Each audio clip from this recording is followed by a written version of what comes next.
Greetings, everyone. Good morning, good afternoon, good evening, good whatever time it is for you in this beautiful planet. Tonight, I have a welcome back of a guest I had about a week ago, my good friend Haran from Melbourne, Australia.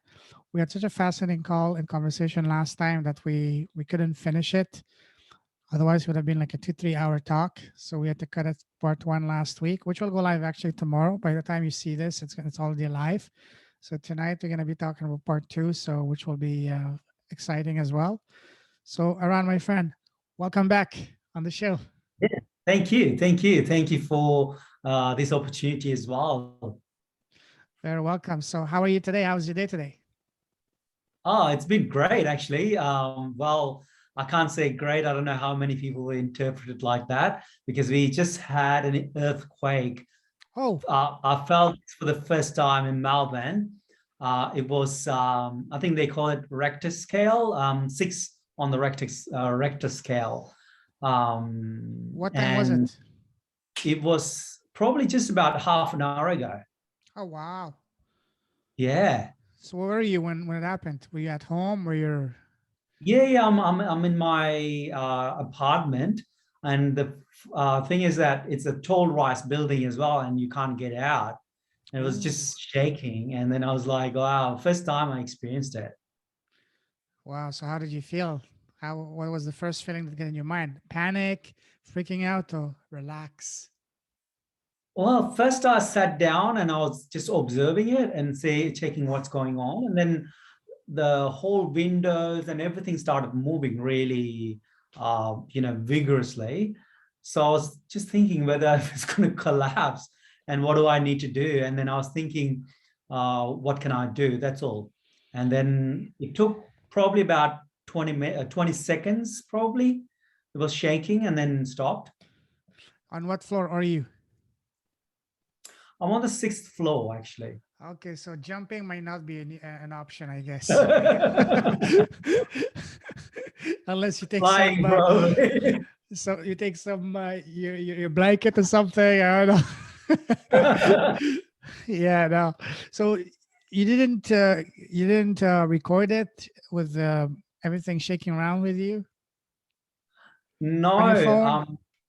no, I wasn't recording because I Mm. just finished a session with one of my clients at that. I think, yeah, I just finished, and then I was just thinking whether to get my meal ready for lunch or whatever, and then I was just going through my laptop as well. A lot of things going on, and then I wasn't really thinking about it. And first, I thought maybe there was some road work or something as well happening. So I was thinking maybe it's something to do with that or whatever. And then it just got bigger and bigger and bigger. And I was like, oh, this is actually earthquake. And yeah. And also first time experiencing that, it was a bit Were weird as were well. you alone at home when that happened? Yeah, yeah, I was alone by Oh myself. wow. Okay. Amazing. Wow. Thank God it was more spectacular than dangerous. Yeah. All right. Yeah. So let's start this. So last time one of the first one I asked you is what makes you happy. Today I want to ask you how, looking at your life in general, on a scale of 1 to 10, how would you rate the happiness level of your life? How happy are you on a scale of 1 to 10? Yeah, probably about 9.5, okay, I would say. Okay. Um, yeah. What would be a 10 out of 10 happiness for you? Well, there's certain mission, I have some Mhm. life mission that I want to focus on. And I also have, um, in terms of certain other commitments that I have with my life, I sometimes think about that. So that time, sometimes it takes away that focus. But at the same time, every time I can come back to myself, it's not like I would rate myself 10 out of 10 most of the time, but sometimes, when I go into that state. So on average, I would say 9.5. Yeah. Okay, now looking back at when you were at your lowest, when you were depressed and suicidal, how do you feel now? And when you were at that low point, did you ever imagine to be at a point where you would be almost like a 10 out of 10 in happiness? So it's basically Yeah, two there were times. questions. Yeah. When I was depressed and suicidal, I was like one, and I think almost closer to zero, my happiness level around that Mhm. time in my life. Now, to be honest with you, it never went below 9.5. So most of the time it will be around 9.5 or even 10. Even this morning, I was, working with another client of mine. We were talking about it. And then I said, the client actually said, I don't even feel like I need to even take any vacations anymore because he feels so relaxed and he felt so happy within after working with himself. And he's been working with me for some time now. And he said it doesn't make sense to him now because you go for a vacation to relax and regenerate or whatever, but then he feels like that's not needed because you already feel like that. And I said that's exactly how I felt like, because I couldn't really articulate it, but that's exactly how I felt like. I tell some of my friends, and then it never made sense to them. They'll be like, oh, don't be silly, Haran. We all need vacation and we need a break. And then even I'm also from a counseling background as well. My colleagues used to say, oh, we need to take a vacation. We need to take a break. But it never made sense to me because deep down, because of whatever I've been doing, is always keeping me in a very high level of state in terms of my happiness, my energy level, and everything's very high most of the time. That's awesome. Now, tell us about your business. What do you do exactly? So exactly what I do. Okay. So I'm actually a mindset and heartset coach. What I do is I help people find fulfillment and their life purpose and get aligned to their higher self. Because I truly believe you can actually sit down and talk about how to do this, how to do that, and come up with different strategies and all that. But if you really sit down and reflect deep enough, you'll really understand. It's not really about coming up with strategies. It's about you getting aligned to yourself, get in touch with yourself to, Mhm. with the core of yourself. When you do that, you really know what do you really need to do? What is your life purpose? What do you really, why are you here? And what do you need to do? So when you really work with that, then there's no misery in your life. There's no chaos in your life. You're not going to struggle with depression or anxiety. That's what I've found. Even working with people, that's what I'm offering to people as well. So that's what I do with people, helping people. I'm more like a guide. I'm more like when I say I'm a mindset coach or heartset coach, it doesn't make sense to a lot of people, but I'm more like a So, guide. I have so, tools and techniques to help them. so excuse me for the very newbie question. What is the difference between a mindset coach and a heart set coach? Yeah, I think it's not really, when I say heart set coach, I just said it because people think you just have to come up with strategies to achieve something. But mindset coach, a lot of people focus on strategies as well. But when I say heart set coach, you're really truly getting aligned to yourself, to who you are Mm. deep down. So helping you to get aligned to your true authentic self. So that's what heartset coaching is. Okay, awesome. Who would you say is your ideal client?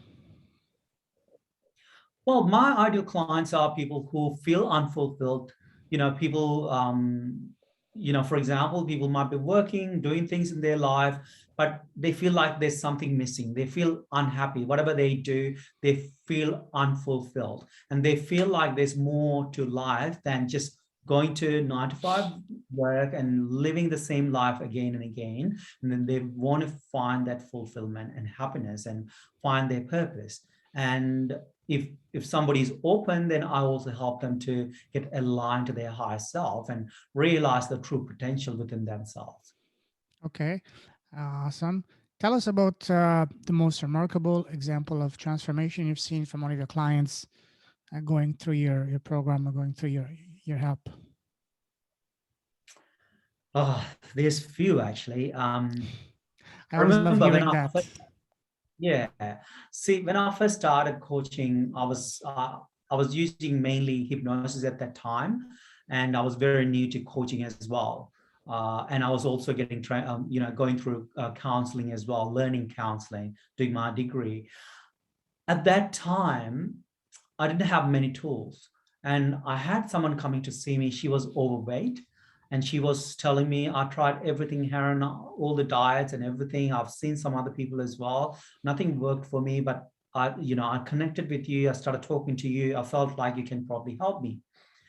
Then we started working, we started working with her beliefs around food and how she should be exercising, what she thinks and all that. In the beginning, nothing seems to really work for her.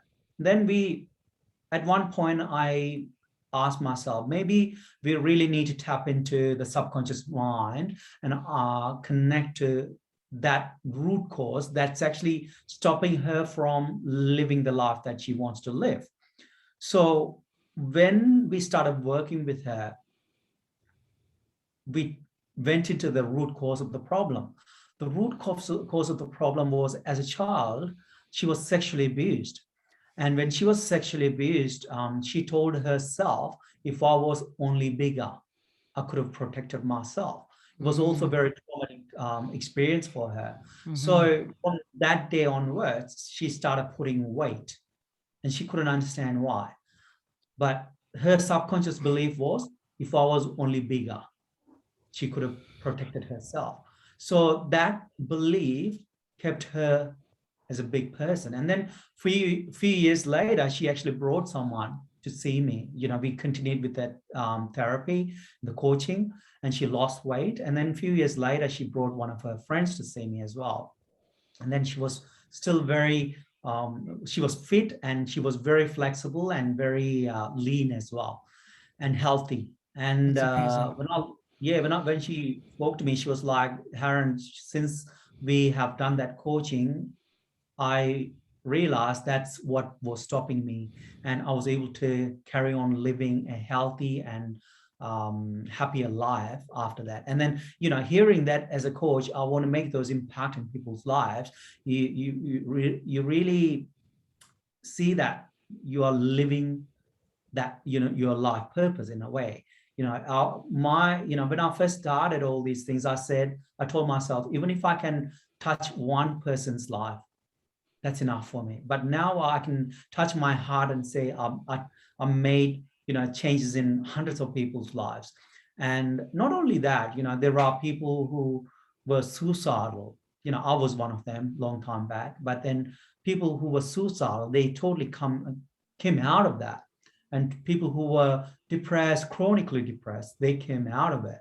People who had chronic health issues came out of it, and things like that. It's very hard to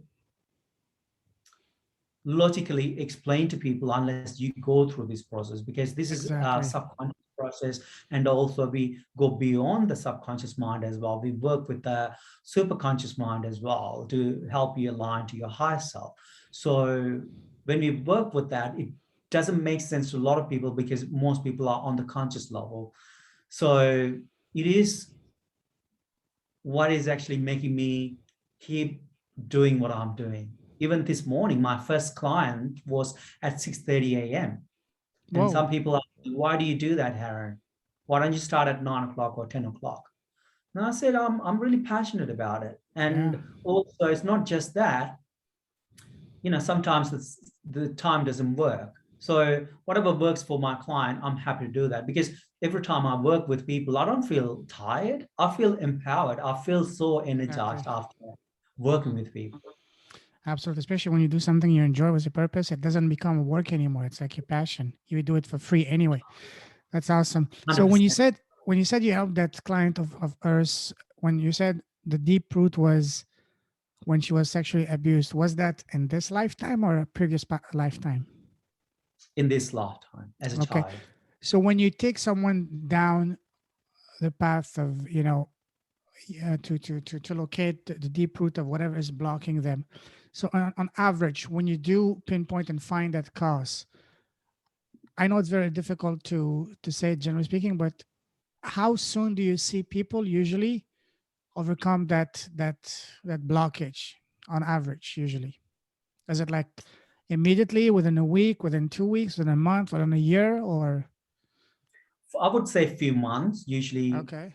3 months. And my basic coaching package is actually 3 months coaching, because I don't believe in quick fix.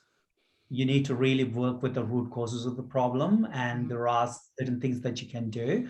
But you also have, when somebody is coming to me with certain problem, there's also some other issues as well connected to that. Some people will, like, for example, this lady came to see me for weight loss, but then it was all about her childhood trauma, sexual abuse and the trauma. You know what I mean? And most people, who come to see me, they will be like, this is my problem, please help me. But then when you really work with that, you actually dig deeper, and the problem is totally something else. So sometimes it takes time with certain people. Sometimes it takes a month or two or whatever. So it's different for everyone. Sometimes it's just 1 or 2 sessions as well, depending on the severity of the Mhm. problem as well. So it's different for Absolutely. everyone, and each individuals are different as well. Absolutely. So, Yeah. among all of the heart set mindset coaches out there, what sets you apart from all the other coaches? What is your special thing that makes you the number one? Tell us. Now it's the time for you Oh. to tell what are your strength. What makes you you to be the best in what you're doing. Yeah, yeah. See, I really wanted to help people, and at the Hmm. same time, I wanted to be compensated, or what's the word? Like, I want people to invest in me as well. I Sure. want to really help people, and when I'm working with people, I'm giving myself 100% to them. Hmm. And what that means is that I was actually working in the accounting field first. I Okay. can't remember if I shared that. So my first degree, Yeah. when I first came to Australia, I studied business, and then I got into business and worked as an assistant accountant. And I hated it, because for me, I felt like it meant nothing for me. And then I quit that, and then I got into counseling. And if I'm still doing that particular kind of job, I'll be getting paid like at least 150K or to almost $200,000 easy. I'll be in a senior position by now. But I got into counseling, and then I was getting paid about $80,000. That's around that. That's, even if you're a psychologist, you'll maximum get paid here in Australia about 100,000 or just less than that, unless you are in a managerial position or something. So knowing that, I got into that because I wanted to do something that's actually connected to my values and aligned to my values and my life mission. So now I'm doing this because this is aligned to my mission, life mission, and my values, helping people. And this is really helping me feel like I'm actually impacting so many people's lives as well. And that's what I want to do. So what I'm doing now is my choice, and I love what I do, you know? So I am so committed to people, and they change when I say, when I'm working with people. I'm always checking with people as well. It's not like, it's this is not work. What I do is not work. This is my passion. This is my life That's key. mission. That's what I'm Yeah. doing. So I don't even feel like I'm working when I'm working with people. So that's why I'm doing what I'm doing at the moment. That's key. Yes, I agree with that. When you love doing something you're passionate about, you would do it even for free, whatever, because you love it. That's Yeah. awesome. Now, the theme of this podcast is leaders with a heart. That is people that are building impactful business and giving back. So, what would you say is a cause that you, Haran, you're very passionate about? Well, I came from a war-torn country. Um, so from Sri Lanka, growing up in a war zone. Hmm. And when I was depressed, I wasn't really thinking much about this. But then when I came out of depression, and then when I got deeper into my spirituality and all these things, I realized my life purpose is to help people, especially helping the war widows, orphan kids, and all the people who have been affected by the war as well. Not only that, now I expanded, and I help, food bank here, giving food to people who are struggling, and helping food bank here. I'm donating money as well. So I want to do these things on a bigger scale, and helping even the war widows to be able to stand on their own feet. People in the first world countries may not understand, but people growing up in the third world countries, there's no government support or anything. And usually women are dependent on their husbands as well. So if you're a widow, what that means is that you'll be really, really struggling. Very So true. I'm doing these projects on a very small scale. So helping these women or orphan kids and people who have been affected, helping them to start their own business as well, so they can stand up on their own feet. There's a saying that you can feed someone, or what is the word? Like, what do they say? That you can buy Feed them or someone teach fish, them. but if Yeah. you if If you you teach teach them, it's them better. to Yeah. fish, then they Hmm. can help them for the rest of their lives. So I believe that, because I'm focusing more on helping them to start their own business and doing things like that. So even providing them to train in certain skills, learning, they can learn sewing or learning some other skills, so Awesome. they can start their own business as well. So these are the things that I'm actually really passionate about. And also I've worked with the Australian Aboriginal communities as well. So Awesome. I want to really give back to the Australian communities as well. Again, I've done that on a very smaller scale, but I want to take it on a bigger scale. So what that means is I can't sit down and wish for it to happen, but I have to grow as well financially, as well as on a Absolutely. different level. How I present myself, how I do things, and also how much money I attract in my life. That's also very important. So this is my mission, to help people. So whatever needs to happen is happening at the moment. I can see that I'm actually growing as well rapidly. So this is really growing on a big scale now, slowly. That's amazing. I love that. So when you said you're doing to help people, especially back home in Sri Lanka, Yeah. how are you doing it? Are you doing it on your own, or are you doing it through some organization, or through Yeah. people you know back home? Yeah. So I was actually doing through some organizations as well. And nowadays, I'm more focused on doing it by myself. And also, some of my friends are involved in it as well. So we are all doing it together. And then I personally do some work like that as well. Mm. Have you heard of B1G1? No, no, I It's a haven't. global organization, buy one get one. That unlike any other organization that give back, 100% of whatever you give them goes to the recipient. It's not like any organization you pay like 20% goes to the people and 80% go for, say, administration, which is basically the salaries Yeah. of the people. In this company, 100% goes to the recipient. It's Okay. a couple from Australia actually that launched it. I actually I will have one of the co-founders, Paul Dunn, on my podcast on Yeah. Thursday morning. So Wow. Okay. so amazing. Again, b1g1.com, and they do have I projects will have. worldwide. So I'm pretty sure they have Yeah. also projects in Sri Yeah. Lanka. So Yeah. check it out. I'll send you the link, and I highly recommend you listen to the podcast episode I'll be doing with Paul on Thursday. It's going to go Yeah. live next week because I myself, That's I'm awesome. all about giving. So I want to have, see how I can help as well. So yeah, that's amazing. I love that. Yeah, Now, that's awesome.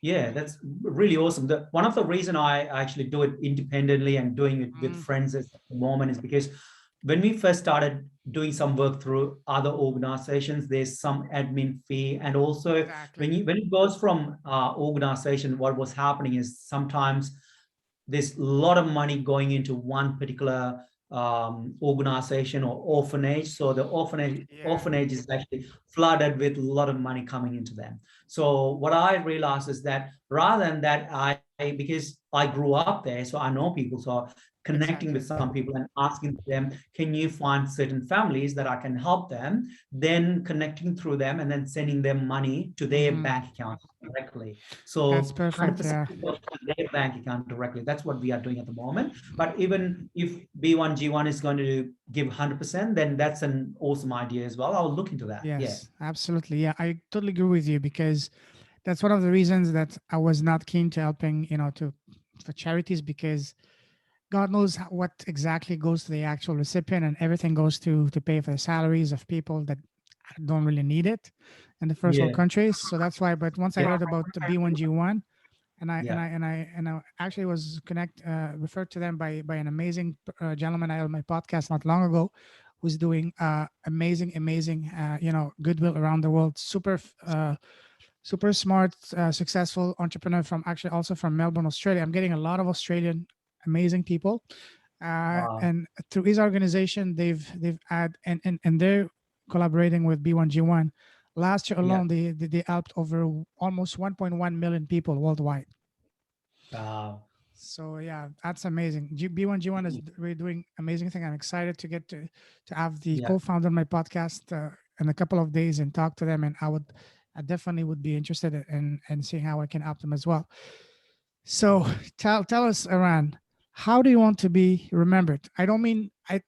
What do you sorry? How do you want to be remembered, and how do you want to be known? Not only for when you're gone, but while you're still here. How do you want to be known for?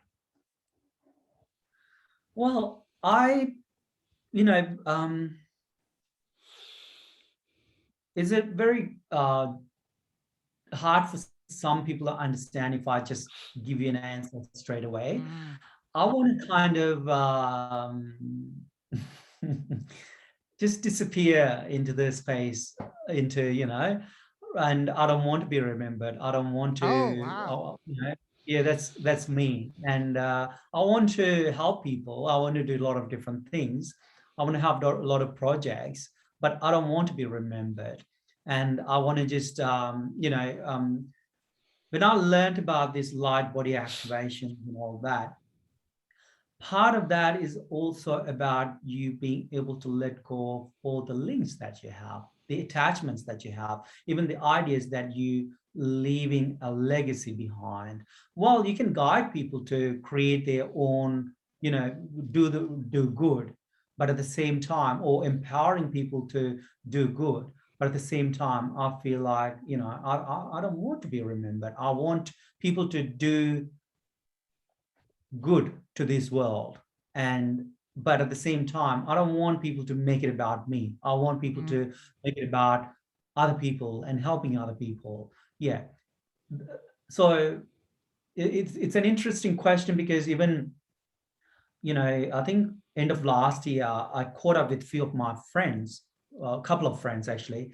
We went out for a walk in the park, and then we were talking, and then we were all talking about it. So what do you want to do? And then one of my friend was like, I want to leave a legacy. And then the other friend was like, I want to do this and that and all that. And then they asked me, what do you want to do, Haran? Maybe you just wanted to go and meditate and go in a cave or whatever. They were just, just joking with me.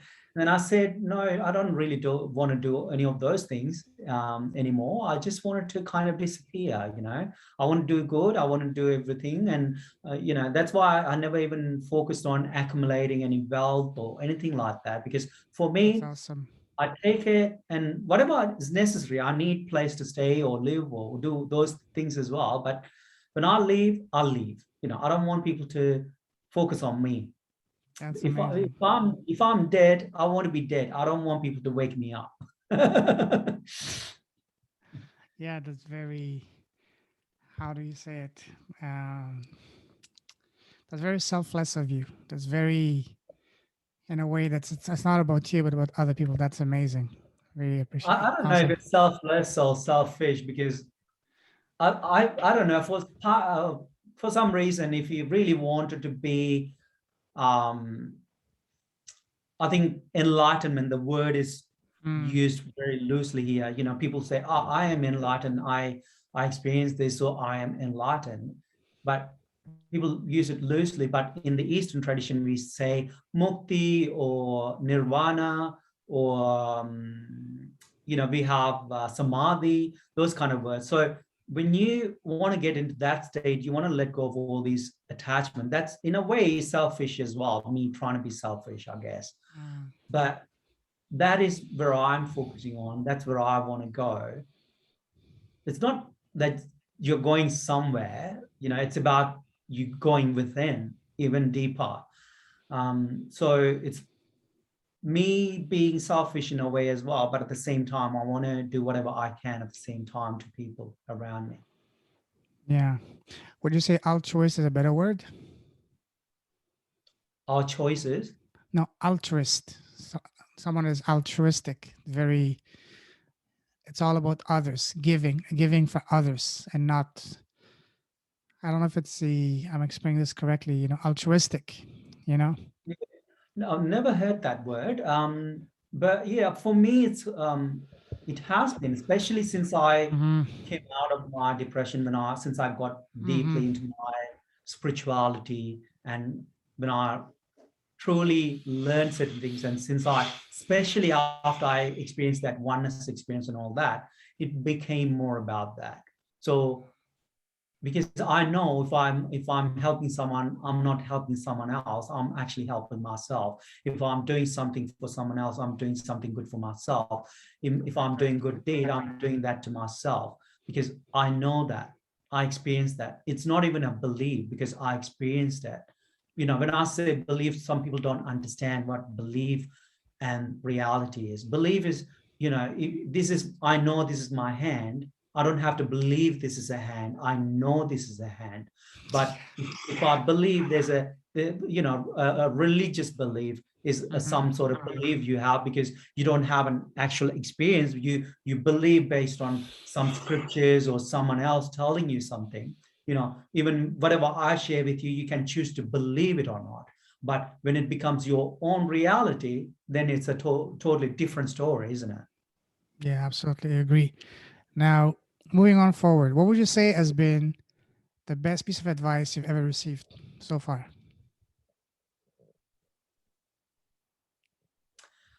Whoa. I'm not really keen on advices. Um, but I think when I was growing up, my father was very strict. I hated him, but he gave me a lot of good advices as well, really.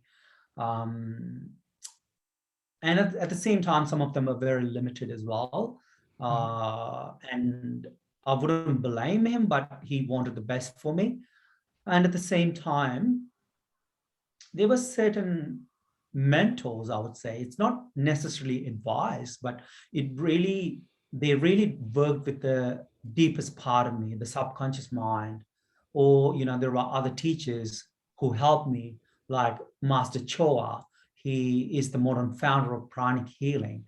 And then there are other teachers like Sadhguru. And there are so many other teachers that I met in my journey. I learned so many different things from them.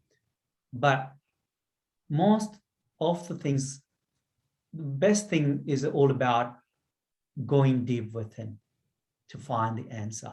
But the thing is, a lot of people say, I'm going within, but then they really haven't worked with themselves.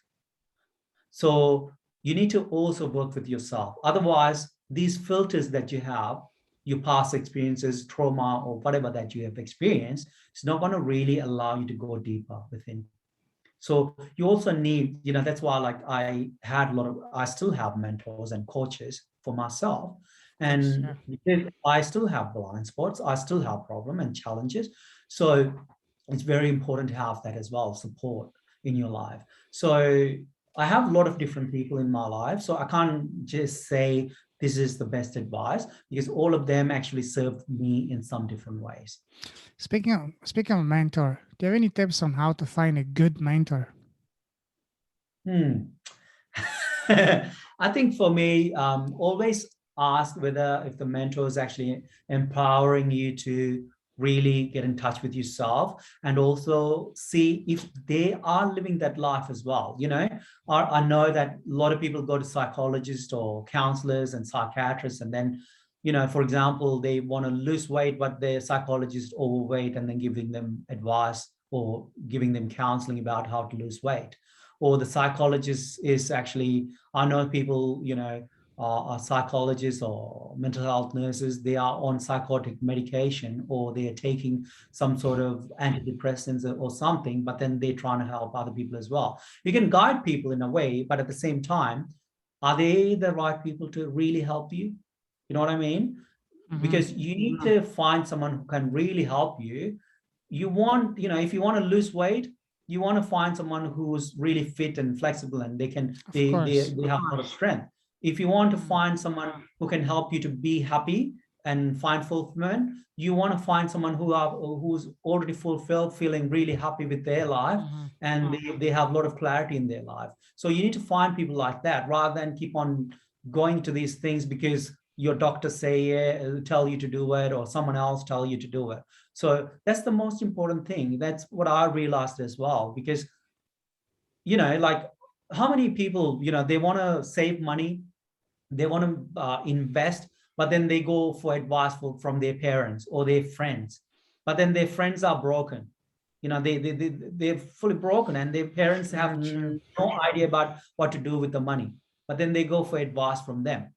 But if you really want to really get proper advice, then you have to find a financial advisor, or who's a multimillionaire, or someone who can really guide you, right? So this Absolutely. is the problem with a lot of people. And then they listen to their friends or family, and then they try a few things here and there. Then they say, "Oh, it doesn't work." That's the I know. problem. So you need to find, if you want to find a mentor, see if somebody is actually living that life first. That's key. Absolutely. Now, speaking of that, talking about that same topic, what do you know now that you didn't know when you started your business that you wish you knew back then? The one thing, the most important thing.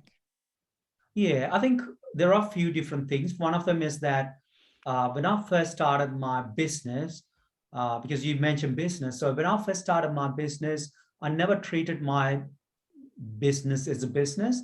For me, it was more about serving. So in those days, when I first started, like about 13, 14 years ago, I was even charging like $35 per session. Wow, that Yeah. cheap. And when I shared that with my other coaches, my colleagues, and all other How people, long they was laughed. how long was each session? About an hour. You Wow, know what I mean? you're really Sometimes I would give shortchanging more yourself. time, 1.5 hours as well. And then Wow. I had one of my clients coming to see me. Um, she already spent like $440 per session with another coach. And then she came to see me. And then she was like, Haran, I'm seeing this coach for a while now. I'm paying $440 per session, and I still haven't got the result. And I thought I'll talk to you. And then she started talking to me. And then I said, how can I help you and all that? And then we worked on that particular issue. It took me about 15 to 20 minutes to work with that. And then she came out of that. It was a past trauma. Yeah. And then she came out of it. And then she was like, wow, Haran, you're charging $35? Are you kidding? And people are not going to value you if you're going to charge $35. And then she said, you must increase the price. This guy, I was paying $440 and I didn't even get the result. And you're charging me $35 and I got the results. And you should increase your price. And Big then time. I increased the price to $150 after that. That was That like, was still low. it's still very low. The thing is, thing was that I had money stories in my head. I shouldn't be Money charging if blockage. I'm Yeah. serving. If I'm serving, I shouldn't be asking for money. I should be giving, and all these stories, right? Then fast forwarding a few years, I think early last year, I started treating my business as a business. You know what I mean? Okay. So Yeah. I had my coaches, mentors, and all that as well. And then they really slapped me on my face in a way. And then I realized that if I really want people to take responsibility and help them to value it, I actually have to charge them. And I also Of know my course. value now as well as a coach. And because if I can help people to come out of their problem that they have been struggling for uh, 20 years, 30 years, or whatever, if I'm helping people who are suicidal to find fulfillment or happiness in their life, why not charge that much money? And I'm guaranteeing the results as well. So if I'm offering that, then why not? So I have no problem charging what I'm charging now. So I'm very confident with what I'm offering and what sort of results I'm going to get for my clients. So now I have no problem because I've worked with my money stories. So that's the biggest shift in my life in So terms of my, how did you overcome your own money blockage to go past charging next to nothing to charging what you're really worth now? How did you go? How did you overcome that? Because that's something that a yeah. lot of So people are facing. Even sometimes myself, when I'm asking something, I'm asking myself, can I really charge this? You know, I have this mental blockage. So tell us some concrete, yeah, you know, ways to really overcome that, or at least some tips. yeah. The tips is for me, I think culturally, my upbringings and all that Hmm. was that, if you are helping people, you shouldn't be charging money. That was deep within me. From your friends, you shouldn't be charging money. From your, people who you love, you're supposed to help them. So helping and money doesn't go together for me in the past. So that wasn't really helping me. I realized that if I want to really expand and help people, I have this mission, life mission. And if I really want to fulfill that, if I really wanted to help people on a bigger scale, I need to charge people as well. So charging people means now I can help more people. Yeah. So changing that meaning as well. And then also in the beginning, even though I was a coach, I didn't really understand that I had this money story because I thought that that's how it should be. And I wasn't okay with charging more money. But then when I realized that, oh, I have this money story, I had to let go of it. And then also part of me that wanted to be that monk that, I Mm, didn't want to have money. I just kept on pushing it away. I kept on telling myself, no, I don't need to have money. So there's kind of like a conflict as well. Part of me wanted to have that money so I can help more people, and also I can live a life where it's comfortable as well. Where I don't have to worry about how I'm going to pay for my rent or whatever for my expenses. And when I really realized that, I've worked with the root causes of those problems, with the conflict that I had and the money story that I had. All these things actually went all the way to my childhood as well, some of them. mhm. So I was Yes, able to release them. When I released them, then I was able to increase my price as well. And then I had no issues. makes And sense. now, I have no problem asking people to pay for my coaching because I know they're getting the value. I have no guilt or anything associated with that because I know they're getting the value. They're going to get the results. And I'm also giving them promise that if you don't get the results, I'll work with you. Within 3 months, if you don't get that results that you asked for. So we usually write down an agreement and all that. Usually ask them to choose three things. And then if they don't get it, then I'll work with them for free as well if they don't get the results. So I'll give them those kind of promises as well. So deep down, I know I'm giving them the value. So I have no problem asking them for money. That's the biggest change now.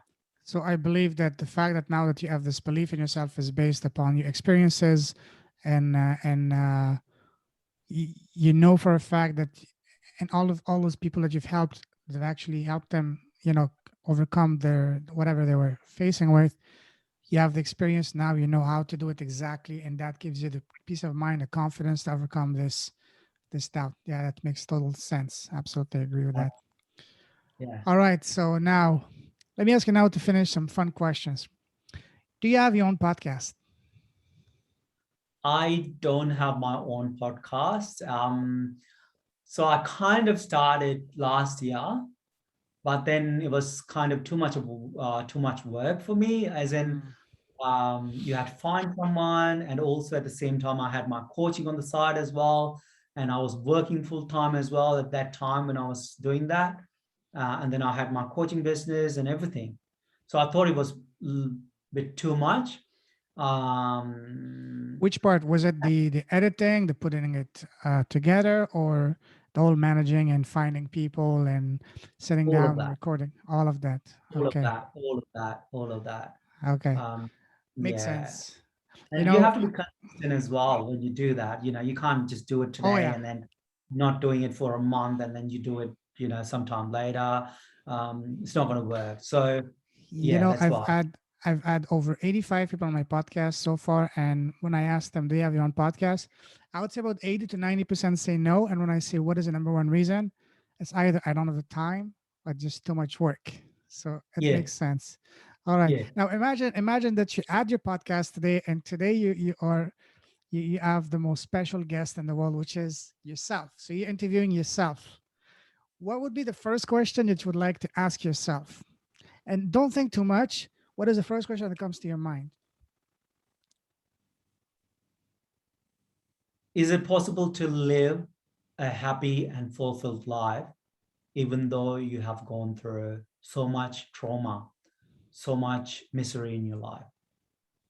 And what would be That's your the answer? question. What would Yeah, be your my answer? answer would be it is possible because a lot of people, experience a lot of problem and they think they have to live with that.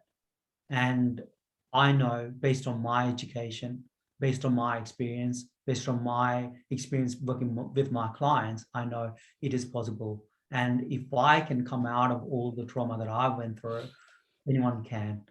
This Absolutely. is not just boast about myself. I went through domestic violence, and I went through sexual Wow. abuse. I went through war trauma where seeing people dying from in front of me. I've seen a lot of things. I went through abandonment. I went through a lot of different things. And moving to Australia as a refugee when I was only 18, I didn't even know the language. I was going through a lot of things, and I was suicidal. I was cutting myself. I was living a life like that. And I had relationship breakups, and I was struggling so much about my own sexualities, and a lot of things was happening in my life as well. So I was like, okay, but now I'm in a place where I'm in harmony within myself. I know who I am. I know why I'm here. I know what my purpose is. I know what I need to do.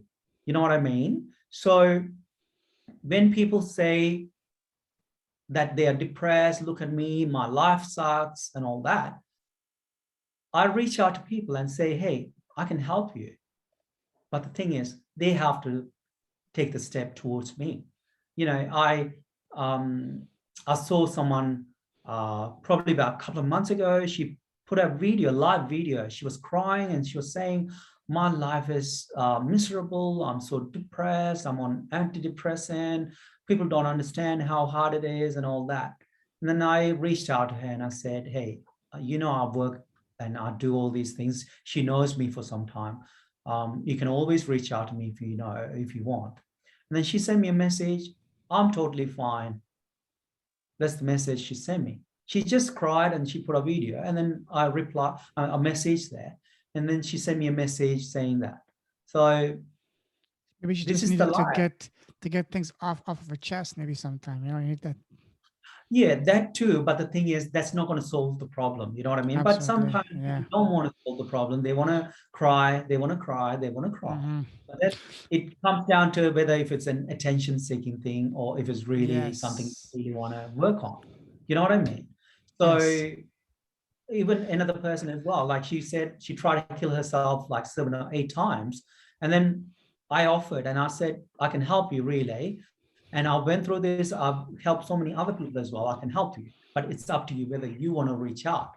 And then she never reached out as well. So the thing is, all I can say is I'm here to help, but people need to understand that they don't need to suffer because I came out of it. There are other people who kind of came out of it as well. Because people, or even some psychologists and counselors and even psychiatrists believe that your brain can't change. If your hormone is imbalanced, that's imbalanced. You can only solve it with medication or whatever. But the new research is actually showing that your brain is capable of changing. You can change it, and it starts with your thoughts. And I was reading Caroline Leaf. She's a leading neuroscientist. She's saying that everything starts with your thought. People are still holding on to 1980s research materials and all that studies. That is an old thing. They used to believe that brain can't change if something happened, but the new studies proves that your brain is capable of changing. So that's the thing, whether you want to hold on to your old beliefs and understanding and you live with your ignorance, or you want to change your life and live a happy life. Absolutely. It's Now, let me ask you about something else that you mentioned that I found really interesting and powerful. You said you went yeah, through a lot of hardships in your life, a lot of, you mentioned them. So now, looking back at all those hard times and all that, how do you see them? Do you see them as black marks that are to be forgotten, or do you see them as beautiful gifts that allowed you to learn powerful lessons to become the enlightened soul that you are now? How do you look at them now? Because sometimes the most painful experiences are the biggest, the most powerful lessons for us to learn, because this life, the way I see it is like it's like a school. We come here to learn lessons and to experience things. Sometimes we need to experience painful events to teach us powerful, lessons. And once we go overcome those, then we become much more, just like the saying says, more cliche, much more wiser and better, whatever. So how do you see those? Do you see those as curses? Do you see them as beautiful gifts and blessings in disguise? yeah. That's a very good question. I love that Thank question. you. When I was going through that, I thought that's the worst thing. It's a And the curse. moment, yes, yes. It's punishment. It's something's happening. My life was miserable and I couldn't handle it. And I wish that never happened in my life. But after coming out of it, I realized that these are actually learnings in my life. These are Hmm. like gold. These are like beautiful experiences in my life. Not many people have had these kind of experiences in their life where they can take these learnings and say, oh, these are my life learnings. This is not pleasant when I was going through that, but now when I look back, these are the most precious, most beautiful learnings that I could have asked for. So now I feel grateful for those learnings. And these coaching, when you talk about coaching, some people think it's about just sitting down and talking about it. It's not. There are tools and techniques to take you deeper into these subconscious, and you take the learnings on a subconscious level and bring it to your conscious level. So when I've worked with myself as well, with the help of my coaches, and also I work with myself as well, then now I have my other coaches and mentors and accountability buddies. When I'm working with that, what I realize is that, like, I'm actually I have taken learnings from them, and very powerful learnings from everything.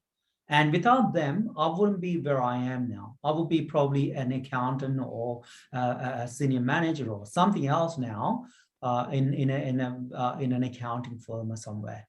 So I wouldn't be where I am now. Yeah. Absolutely.